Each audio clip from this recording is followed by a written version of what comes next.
Hello students, how are you? Are you fine? I think you are fine. चलो fourth topic अपन ने start किया है बेटा, और फोर्थ टॉपिक में अपन ने लास्ट लेक्चर में डिस्कस किए कुछ रियल फोर्सेस। बेसिकली तीन फोर्सेस अपन ने डिस्कस किए बेटा, gravitational force, electromagnetic force, nuclear force. Nuclear force में दो types, strong nuclear force and weak nuclear force, बराबर है बेटा।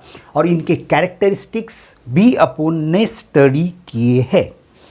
अब अपने को यहाँ पे बेटा डिस्कस करना है law of conservation of momentum. क्या चीज़ बेटा डिस्कस करना है यहाँ पे? Law of conservation, law of conservation of momentum. Momentum means linear momentum. Momentum means linear momentum. एक दूसरा भी मोमेंटम होता है बेटा, angular momentum. Law of conservation of linear momentum. क्या चीज डिस्कस करना है बेटा? Law of conservation of angular momentum. When the resultant force, when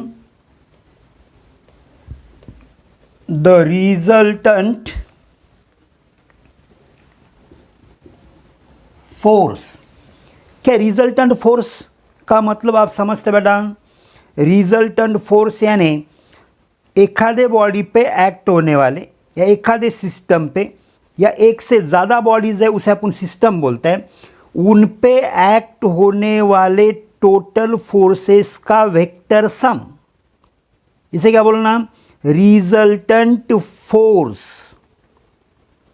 resultant force, या तो बोल सकते हैं resultant external force. Resultant force या तो क्या बोल सकते हैं? Resultant external force acting on system of bodies। Bodies के सिस्टम के ऊपर एक्ट होने वाला बेटा रिजल्टेंट फोर्स अगर जीरो है, अगर बेटा कैसा है? जीरो है, is zero, then total momentum, then what? Total momentum. Momentum का मतलब बेटा लीनियर मोमेंटम। टोटल मोमेंटम यानी linear momentum of system of bodies is constant। या तो यहां पे बेटा अपन ऐसा भी बोल सकते, देखो, when the external resultant force, when the resultant external force acting on system of interacting bodies। यहां पे एक वर्ड लिया तो थोड़ा सा और भी क्लियर हो जाएगा। कैसे बॉडीज बोले? इंटरैक्टिंग। यहां पे भी आप यही वर्ड लिख सकते हैं। when the resultant external force acting on system of interacting bodies, interacting bodies means colliding bodies, एक दूसरे के साथ कांटेक्ट में आने वाले बॉडीज, फिजिकल कांटेक्ट में आने वाले बॉडीज यानी interacting bodies is zero, then total momentum of system of interacting bodies is constant, total momentum is constant.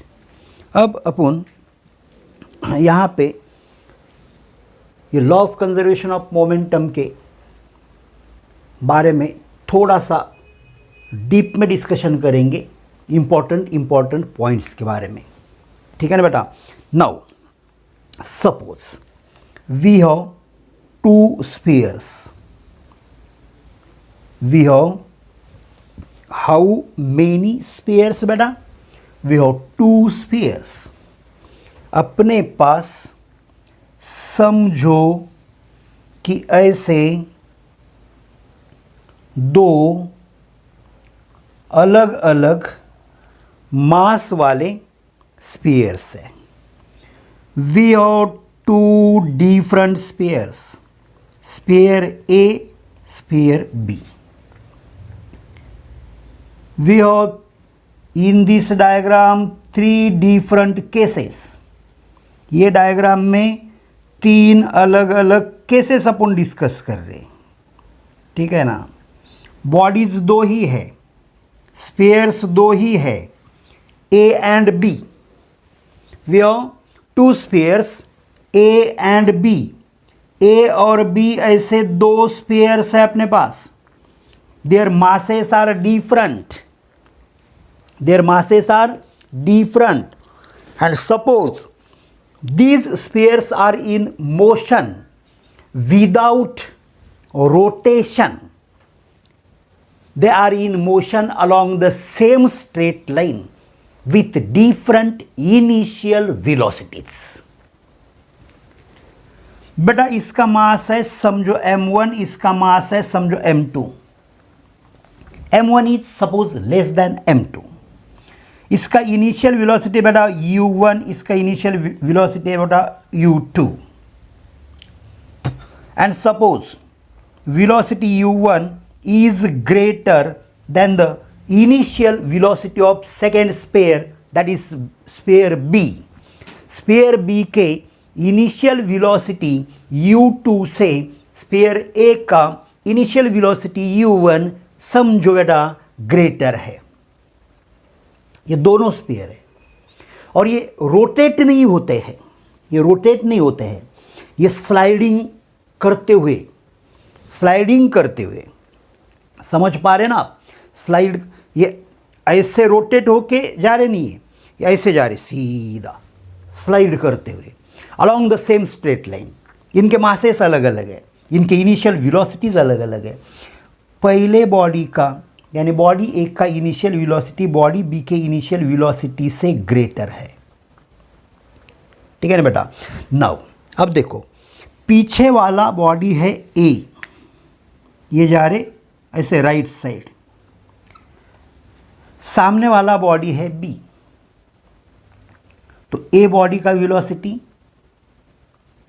ज़्यादा है, बी बॉडी का वेलोसिटी बेटा कम है। तो एक ही स्ट्रेट लाइन से अगर ये जा रहे तो एक तो समय ऐसे आएगा, अब इनके बीच में का distance goes on decreasing and at certain instant they collide with each other.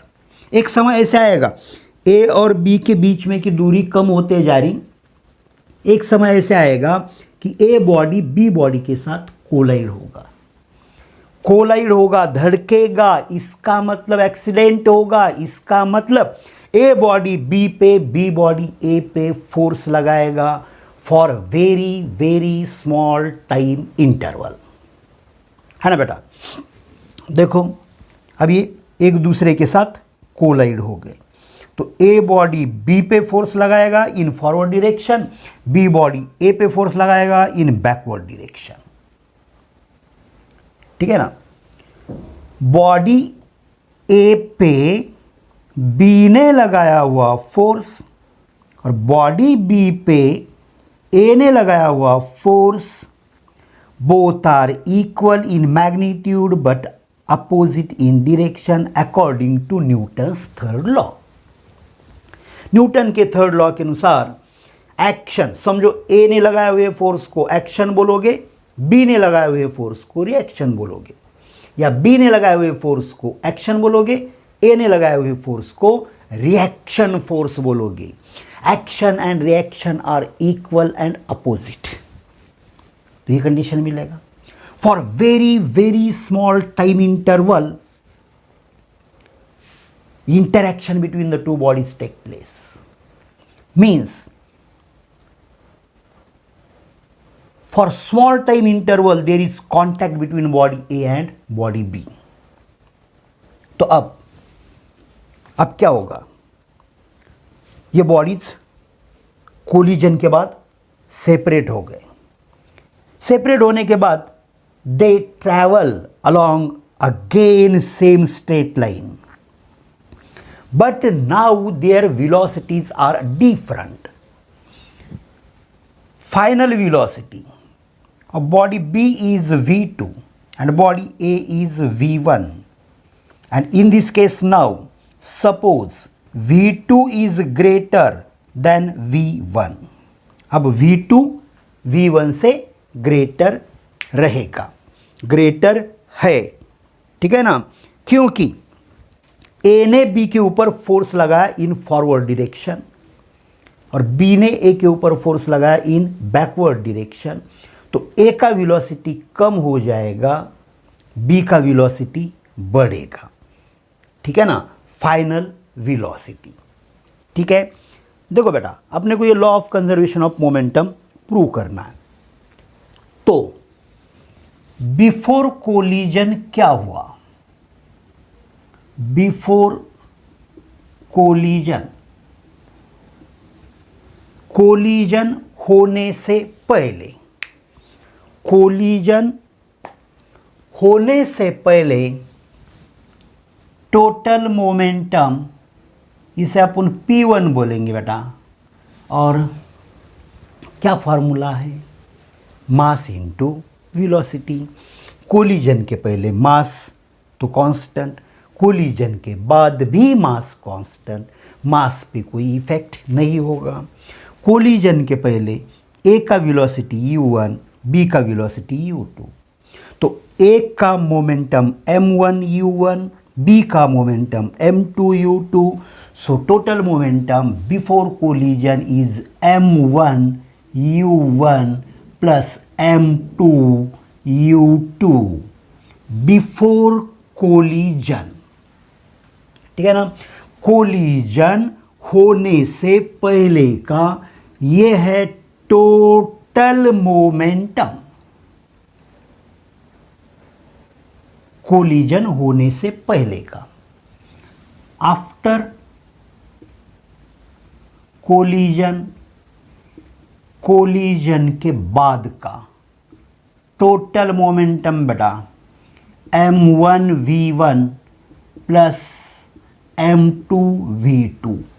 Total momentum बोले तो अपने को ए और बी के मोमेंटम का एडिशन करना है.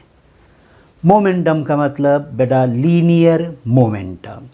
चलो ये तो अपने को रिजल्ट मिला, ठीक है ना बेटा.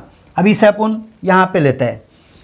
वेक्टर एफ ए बी का मतलब force on body A exerted by force exerted by body B, और एफ बी ए का मतलब force on body B exerted by body A. चलो फोर्स का फॉर्मूला क्या है बेटा,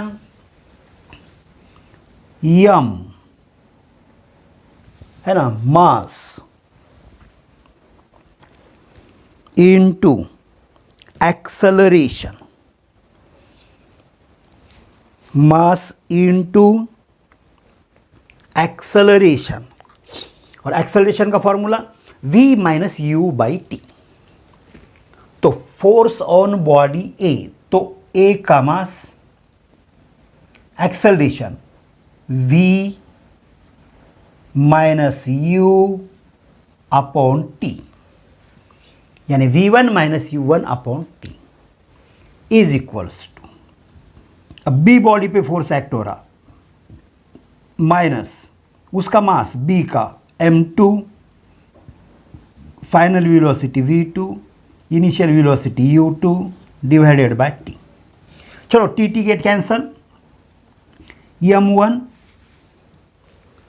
अब डायरेक्टली मैं एक स्टेप बढ़ा रहा है यहाँ पे, ध्यान देना, t t get cancel, m1 v1 minus m1 u1 is equals to minus m2 v2 minus minus plus m2 u2, है ना। अब यहाँ पे देखो, माइनस वाले टर्म्स का साइड चेंज करो, माइनस वाले टर्म्स का साइड क्या करो बेटा, चेंज करो। तो m1 v1, ये माइनस वाला टर्म इधर आ गया, plus m2 v2 is equals to, ये माइनस वाला टर्म उधर लेके जाओ, m1 u1 plus m2 u2। अब थोड़ा सा केयरफुली देखो बेटा, ये प्रूफ बहुत आसान है। देखो बेटा, m1 v1 plus m2 v2 is what, p2, that is final momentum, means momentum after collision, and m1 u1 plus m2 u2 is what, vector p1, means initial momentum, means momentum before collision. So this shows that momentum before collision is equals to momentum after collision। जितना momentum interacting bodies का collision के पहले था, उतना ही momentum, यानी total momentum interacting bodies का collision के बाद है। So this is nothing but the proof of law of conservation of linear momentum. बेटा अब इसके अगर कुछ एग्जाम्पल्स अपन देखना चाहे तो bullet fired from gun, bullet fired from gun, इस पे डिपेंड न्यूमेरिकल्स भी होते हैं बेटा, न्यूमेरिकल टाइप एमसीक्यूज भी होते हैं, तो अच्छे से ध्यान में रखना। गन में से बुलेट को फायर किया तो bullet moves in forward direction, at the same time what happens here, gun moves in the backward direction, gun moves in the backward direction. Why? क्योंकि बुलेट का मोमेंटम फॉरवर्ड डायरेक्शन में, gun का momentum backward direction में रहना चाहिए। क्यों? Bullet fire करने से पहले बुलेट रेस्ट में था, गन भी रेस्ट में था, बराबर है ना बेटा। ऐसा बुलेट है, ऐसा गन है, तो ये गन को ऐसा अपन ने पकड़ के रखा, bullet as well as gun both are at rest, therefore there total momentum is zero. पर जब अपन बुलेट को फायर करेंगे, बुलेट आगे जाएगा, यानी बुलेट को मोमेंटम मिला। तो फायर करने के बाद भी मोमेंटम कितना चाहिए बेटा, according to this law, zero. तो गन पीछे आएगा, तो जितना मोमेंटम बुलेट का है उतना ही मोमेंटम गन का चाहिए, बट इन अपोजिट डायरेक्शन, क्योंकि एडिशन किया बाय द वेक्टर लॉ तो जीरो आना चाहिए। सिर्फ फर्क इतना है कि बुलेट का वेलोसिटी ज़्यादा रहेगा, because it has mass less as compare to gun, है ना। गन का वेलोसिटी कम रहेगा, ठीक है बेटा। ये एक एग्जाम्पल। दूसरा रॉकेट का एग्जाम्पल है ना, ये रॉकेट ऐसे ऊपर जाता है। अब रॉकेट ऊपर जाने से पहले रॉकेट एट रेस्ट है, रॉकेट के अंदर गैस है, वो गैस भी एट रेस्ट है, यानी सिस्टम का टोटल मोमेंटम कितना है बेटा, zero.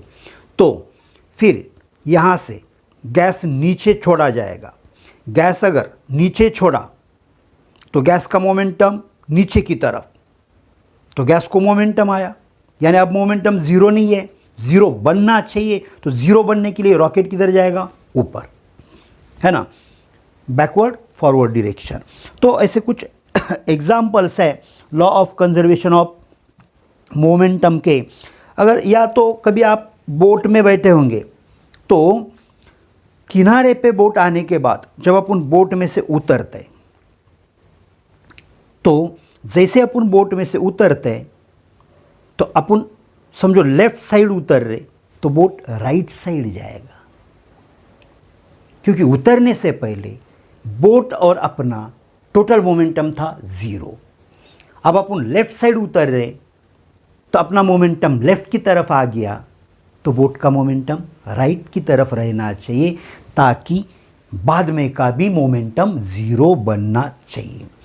Law of conservation of momentum और उसके कुछ एग्जाम्पल्स अपन ने यहाँ पे डिस्कस किए। इसमें और एक एग्जाम्पल अपन यहाँ पे डिस्कस कर सकते हैं बेटा, इस पे डिपेंड भी न्यूमेरिकल टाइप एमसीक्यूज हो सकते हैं। एक्सप्लोजन ऑफ बॉम्ब, समझो ये ऐसा बॉम्ब है, ठीक है। अब इसे अगर अपन एक्सप्लोड करते हैं तो इसके कुछ पार्टिकल्स इधर जाएंगे, कुछ पार्टिकल्स इधर जाएंगे, कुछ पार्टिकल्स इधर जाएंगे, कुछ पार्टिकल्स इधर जाएंगे। समझो एक पार्टिकल इधर आया तो एक इधर आना ही चाहिए। इधर समझो 4 ग्राम मास वाला पार्टिकल आया तो इधर 4 ग्राम मास वाला पार्टिकल आना ही चाहिए। एक नहीं आया तो एक से ज़्यादा आए तो भी टोटल मास 4 ग्राम ही चाहिए, ठीक है। नहीं, कम मास वाला आया, कम मास वाला आया तो उसका वेलोसिटी ज़्यादा चाहिए, तो ज़्यादा दूरी पे गिरना चाहिए, ठीक है ना। तो यहाँ पे भी टोटल मोमेंटम कैसा रहेगा बेटा? कांस्टेंट रहेगा total momentum. Do you understand this thing? समझे बेटा? तो आज के लेक्चर के लिए अपन यहीं पे रुकते बेटा। Okay, thank you.